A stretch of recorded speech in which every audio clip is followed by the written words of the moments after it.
Nigeria is responsible for 90% of all Christian persecution deaths worldwide in the last 5 years.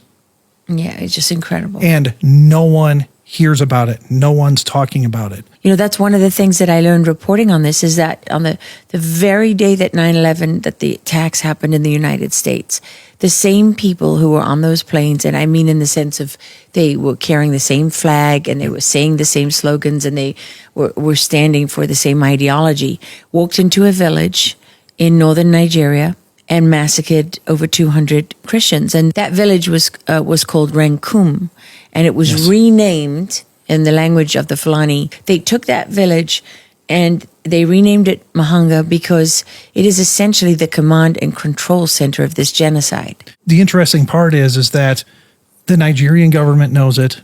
The U.S. government should know it, and if they're paying attention, I hope they know it now. But this is where the majority of terror attacks are staged and launched from. And like I said, everybody in Nigeria knows where it's coming from. They see the terrorists coming in and out of Mahanga. And they chose Mahanga. I mean, it translated, the word means watchtower. Watchtower. Because it's on high ground. Mm-hmm. And it was perfectly positioned for them for what began as a series that's now more than 20 years of attacks. 20 years of attacks, and tens of thousands, no, I'd say hundreds of thousands have now been killed, staged from that ground. And wounded and forced out. Now, let's talk about the people that are still alive. They're now in camps called IDP camps, which stands for internally displaced person. And we estimate that there's between 3 to 5 million IDPs right now. These are Christians without homes, without villages, that are living in camps.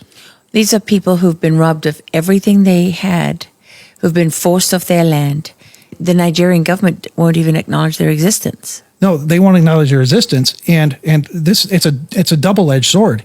When the Nigerian government doesn't recognize an IDP camp within their own country, that means there's no UN, that means there's no Red Cross, that means there's no other NGO, official government organization, USAID, or what used to be USAID, means those people get zero help if the Nigerian government doesn't establish and say, this is an official camp.